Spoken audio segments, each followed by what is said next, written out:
পার্থ চট্টোপাধ্যায়ের সঙ্গে তোমার সুসম্পর্ক তুমি কোনোদিন গোপন করোনি। মাঝে একটা সময় বিধানসভায় শোনা যেত শ্রমিক ভট্টাচার্য পার্থ চট্টোপাধ্যায়ের সঙ্গে এত ভালো সম্পর্ক, তৃণমূল জয়েন করে যাবে। আমি বলছি যে এই পারসেপশন বা এই সুসম্পর্কের সমীকরণ, ধরো অধীরদার সঙ্গেও তোমার খুব ভালো সম্পর্ক, বিরোধী সমস্ত দলের কাটিং অ্যাক্রস পার্টি লাইন, তুমি এই সম্পর্ক এত বছর বজায় রাখলে কি করে, আর বজায় রেখে তুমি তোমার দলের শীর্ষে পৌঁছলে কি করে?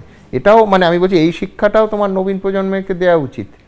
আমি ঝগড়া গালাগালির থেকেও বিকল্প একটা রাস্তা আছে, রাস্তা থাকা উচিত। রাজনীতি করেছি তখন প্রচুর সেমিনার হতো, যেটা এখন বন্ধ হয়ে গেছে। যেমন তুমি দেখবে 80-র দশকের একটু শেষের দিক থেকে উঠে এসেছিল, সেটা হচ্ছে বিভিন্ন খোলা জায়গায় বিতর্ক, বিভিন্ন ক্লাব। আজকে যেটা তোমরা টকশো করছো, সেই টকশোর আদলেও কিন্তু বহুদিন ধরে চলেছিল।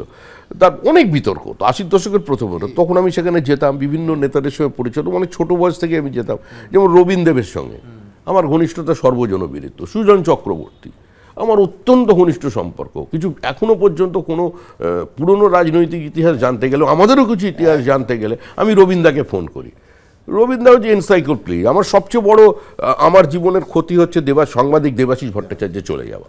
দেবাশিসদার জন্য কোনো তো মানে নিজেই একজন মিস্টার গুগল, মানে কোন দিন তারিখ সমেত বলে দেবে। সেটা অশোক দেবও এক সময় পারতেন, তবে অশোক দেবের সঙ্গে আমার অতটা ঘনিষ্ঠতা নেই।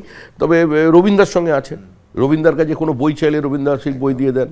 তো রবীন্দ্রের সঙ্গে যে ঘনিষ্ঠতা আমার আছে, বহু নেতাদের সঙ্গে ঘনিষ্ঠতা আছে, তৃণমূল কংগ্রেসের বহু নেতার সঙ্গে আমার ভালো সম্পর্ক আছে। প্রয়োজনে ট্রান্সফারের ব্যাপারে ফোন করি, তো করাটাই তো কাজ, মানুষের তো কাজ। আমার একজন বলছে তুমি কেন ফোন করেছি।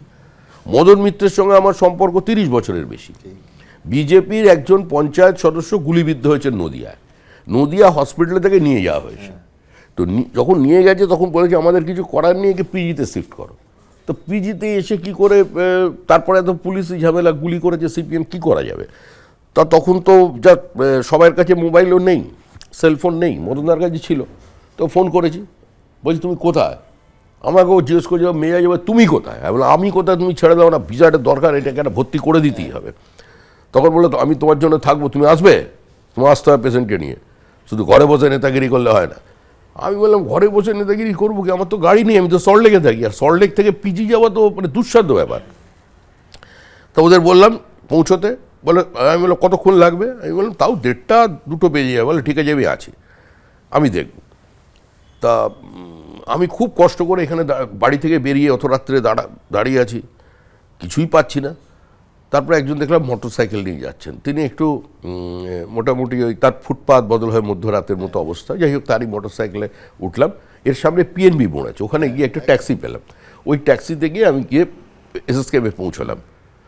1:45 আমার এখনও মনে আছে, নিয়ে আসা হলো তাকে। মরণদা দাঁড়িয়ে আছে এবং মরণদার জন্য সে প্রাণে বাঁচল। তো এটাকে আমি অস্বীকার করবো কি করে? আমি জীবনে 1000-এর বেশি পেশেন্ট মরণদাকে দিয়ে ভর্তি করিয়েছি, তার সঙ্গে আমার সম্পর্ক আছে। সে কি বললো, সে কি করলো কিছু নয়। যেমন মানে আমাকে শিশির অধিকারী আমাকে স্নেহ করেন, শুভেন্দুর সঙ্গে আমার সম্পর্ক অনেক পরে, দিব্যেন্দু অধিকারীর সঙ্গে আমার দীর্ঘদিনের সম্পর্ক, তখন তো তৃণমূল করত। তো এটার সঙ্গে কোনো রাজনীতির যে যার মতে চলবে, যে যার কথা রাজনৈতিকভাবে বলুন, কিন্তু আজকে যেটা হচ্ছে এটা কদর্য আক্রমণ। যেমন সাহিত্যের ক্ষেত্রে বলা হয়, the function of literature is to elevate the human mind and to sustain it there. সেরকম রাজনৈতিক ব্যক্তিত্ব, তারও একটা দায়িত্ব আছে, দায়বদ্ধতা আছে এবং কর্তব্য আছে, যে তার রাজনৈতিক রুচিটাকে বা বোধটাকে, তার দ্বন্দ্বটাকে একটা পরিশীলিত গণ্ডির মধ্যে রেখে দেওয়া, এবং সেটা থেকে সে যেন কাউকে শিক্ষা দিতে পারে। যদি সে সেই উচ্চতা পায়, তাকে মানুষ অনুকরণ করবে, এটি তো স্বাভাবিক। এখন কোনটা নেব আর কোনটা ছাড়বো, এটা তো অনেক ব্যাপার। এবিপি আনন্দ, এগিয়ে থাকে, এগিয়ে রাখে।